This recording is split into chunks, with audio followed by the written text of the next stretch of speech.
A soldier walks cautiously across a patch of open land. He hears it before he sees it, the distinctive buzzing sound of an enemy drone. Looking up, he spies the unmanned aerial vehicle heading his way. Little does he know that this isn't just any old drone. It's a state-of-the-art SLAUGHTERBOT, with a sophisticated brain that allows it to literally lock onto the soldier's face. He fires a few rounds from his rifle in the direction of the UAV, but it's all in vain. His fate is already sealed. Within seconds, the drone moves in for the kill, firing a high-velocity projectile directly into the soldier's head. He's dead before his body hits the ground. It sounds like a scene from some sort of science fiction horror film, but it is in fact the harsh new reality facing Russian soldiers on the front lines of Ukraine. They thought this was a conventional conflict. They expected regular Ukrainian soldiers standing in the way, brave and disciplined, but made of flesh and bone all the same.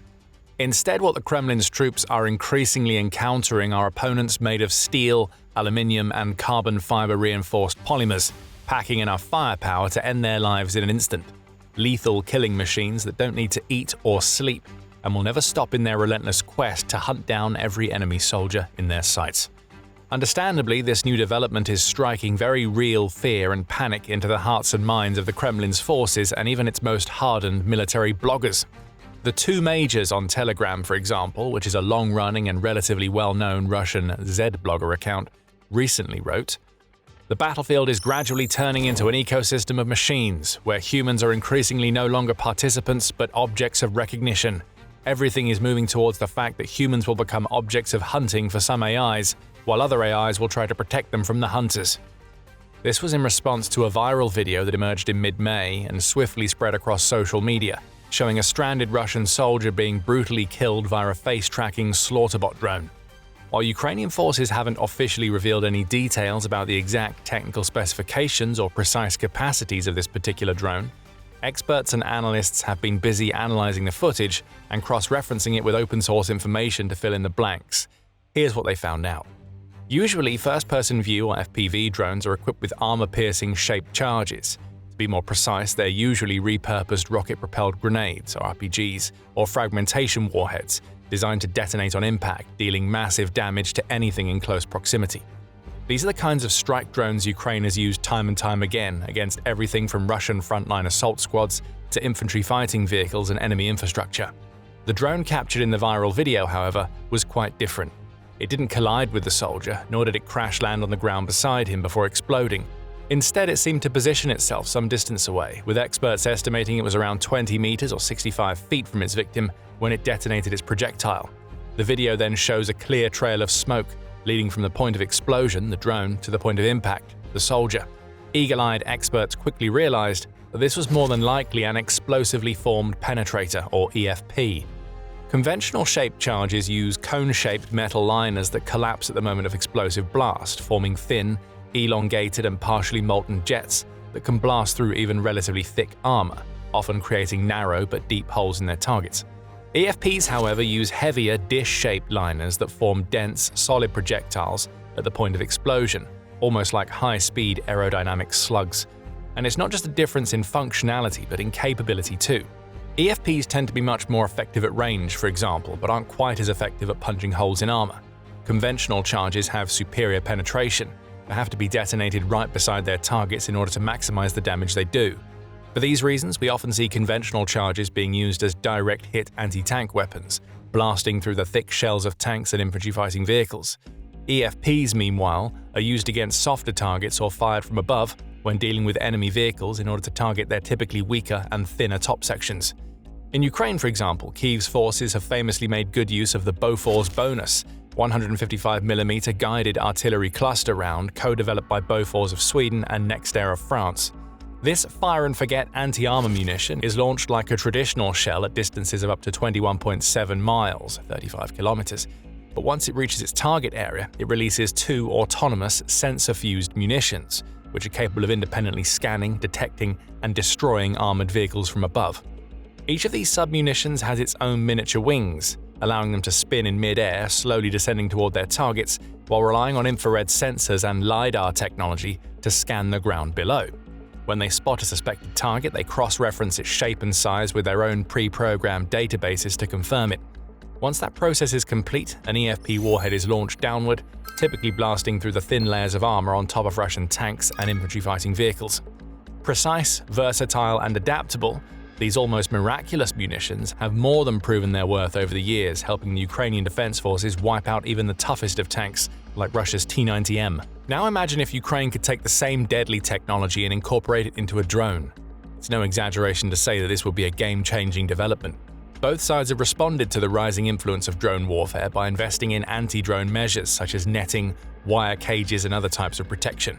We've seen Russia rolling out makeshift Hedgehog and Turtle tanks, for example, which have had huge sets of spikes soldered to their chassis. Ukraine's domestic defense firms too have developed add-on armor cages for the country's tanks, fighting vehicles, and APCs.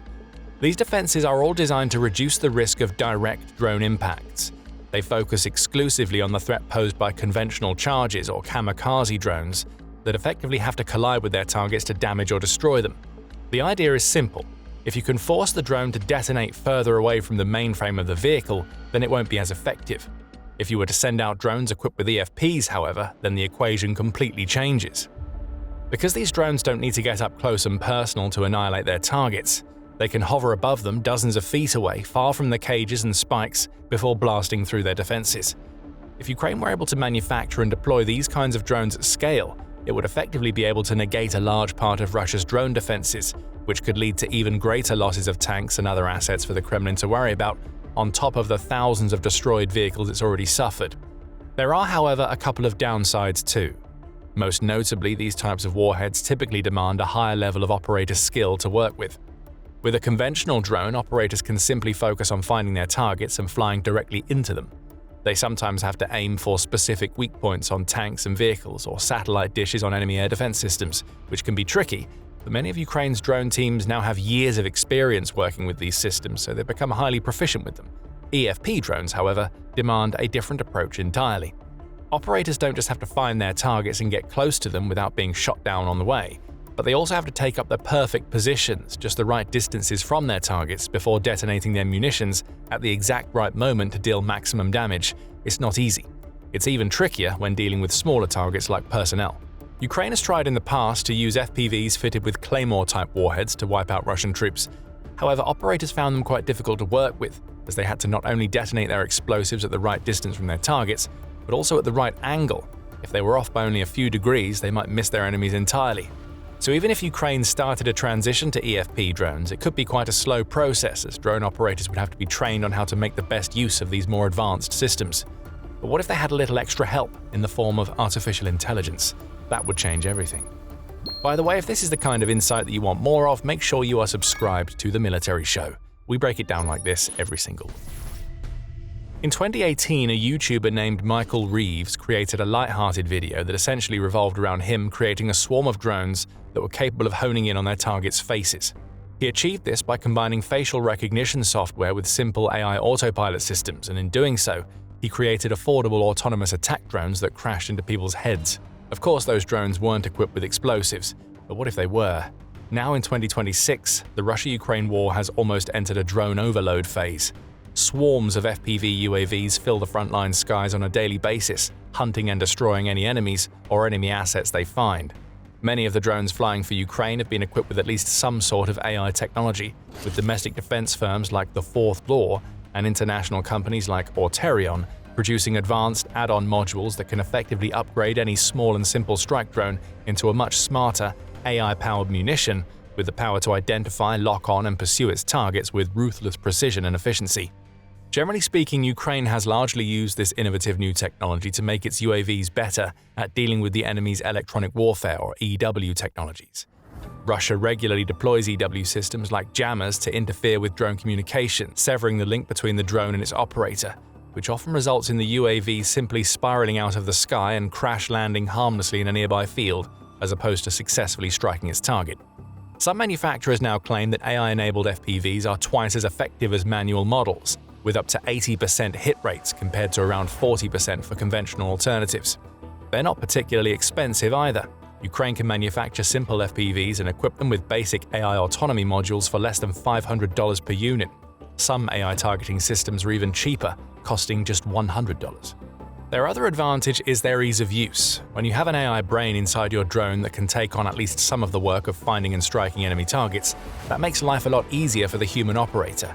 Indeed, when those systems work well and aren't jammed or disrupted, they're remarkably straightforward to use. Even unskilled pilots can use them to take out several targets in quick succession, guiding their drone into the right areas and allowing the AI to finish the job.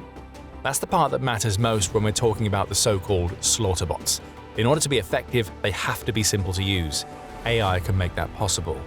With the right modules, the right brains, the right autonomous technologies, these UAVs could usher in a whole new level of drone warfare, one in which the old, established rules no longer apply. Traditional FPVs that rely on direct impact with their enemies can be dodged and countered. Russian soldiers have learned that they can throw things at these drones just before the moment of impact and make them explode further away, for example, giving themselves a better chance of survival. They can use anything in the area, from rocks on the ground to rifles in their arms or even the helmets on their heads. They can also fire on FPV drones as they close in using shotguns and similar weapons to stop the enemy's UAVs in their tracks. And because these drones have to get close, it's not necessarily all that difficult for trained soldiers to successfully shoot them out of the air. Even with AI pilots to guide them, these drones are always going to have obstacles in their way, making it harder for them to hit their targets. EFP drones, powered by advanced AI systems, face no such risks. They'll be able to launch explosive munitions directly and accurately at enemy soldiers without even needing to get close enough to worry about shotgun blasts or other projectiles. They'll be deadlier, smarter, and far harder to avoid, and any Russian soldier who encounters one of these SLAUGHTERBOTS will be more likely to turn tail and run for their life rather than trying to fight it. In the long term, this could be exactly what Ukraine needs to push its advantage and achieve its next objectives. One of those objectives, arguably the most important one at the moment, is taking out Russian troops in greater numbers than ever before. Major Robert Magyar-Brovdy, one of the most prominent figures in Ukraine's unmanned systems forces, has repeatedly stressed the importance of upping the country's kill count. He, along with many of his fellow commanders, hopes to eventually reach a point where Ukraine is eliminating Russians far faster than they can be recruited. They're already well on their way to making that happen. Throughout the opening months of 2026, statistics show that Russia's casualty rate has outpaced its recruitment rate, with Commander-in-Chief of the Armed Forces of Ukraine, Oleksandr Syrskyi, recently telling reporters, "Every day the Russian army loses at least 1,000 servicemen killed and wounded. Since the beginning of 2026, the enemy's total losses have already exceeded 141,500 personnel, of which more than 83,000 are irreversible." Ukraine's forces are consistently eliminating 30,000 or more Russian servicemen each month. But they don't want to stop there. They're aiming for significantly higher targets of 40 or even 50,000, ideally by the end of 2026, and are actively adjusting their tactics to make that happen, while also seeking out more powerful defenses and more innovative, impactful weapons to support their efforts. The SLAUGHTERBOTS could play a powerful role in this push, and Russian officials are already expressing serious concern about the fearsome potential of these new systems. The Russian Telegram channel Ruspanorama, for example, recently shared a video of an apparent EFP drone eliminating a Kremlin soldier, alongside the caption, "The enemy has begun using upgraded tactical drones with combat artificial intelligence. There are signs of facial targeting and a corresponding heat signature loaded into the drone's brains." Again, it's important to add the caveat that none of this is official. Ukraine hasn't confirmed anything one way or the other. Its defense forces haven't issued a clear statement to explain what these drones are and aren't capable of, or if they're being manufactured en masse. We don't know if they're using AI guidance or if they're being controlled manually, nor do we know what sort of hit rate or overall efficiency they might be able to achieve. We can't even be entirely sure that they're programmed to aim for the face or head, as we only have a single piece of evidence, the viral video, to refer to at the moment. But that video is already more than enough to send alarm bells ringing in Moscow. It's likely that Russians are already hard at work coming up with possible countermeasures for this frightening new technology. They might, for example, look at equipping soldiers with masks to hide their faces, which could help to nullify any sort of facial recognition or detection platform the drones might be using. Soldiers might also start being trained in ways to cover their faces or heads with their arms when drones are overhead or curling up in a ball, with the intention of making themselves less visible and obvious targets for their enemies. But until we know more about the drones and their full capabilities, Russia has little hope of counteracting them. And with Ukraine's domestic defense industry improving all the time, there's no telling how big a role these swarming bots may have to play in what comes next. Indeed, Kyiv officials have already shared their ambitions of producing approximately 7 million FPV drones in 2026 alone. With such high-scale production capacities, it wouldn't necessarily take long for the country to make enormous amounts of these drones and inflict unprecedented casualties on the Russian ranks.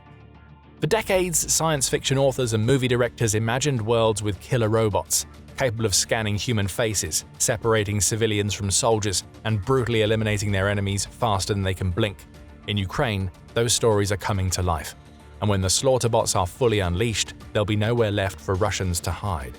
This is just one example of many exciting military innovations coming out of Ukraine in recent weeks. You can check out this video to learn about another, a domestically developed guided bomb designed to strike deep behind enemy lines with peerless precision. Alternatively, check out this video to see how the noose is slowly but surely tightening around the Russian President Vladimir Putin, with dozens of countries lining up to put him and his Kremlin cronies behind bars. For more breaking news reports, insightful analysis, and deep, detailed breakdowns of the latest developments in the Russia-Ukraine war, make sure to subscribe to The Military Show today. And thank you, as always, for watching.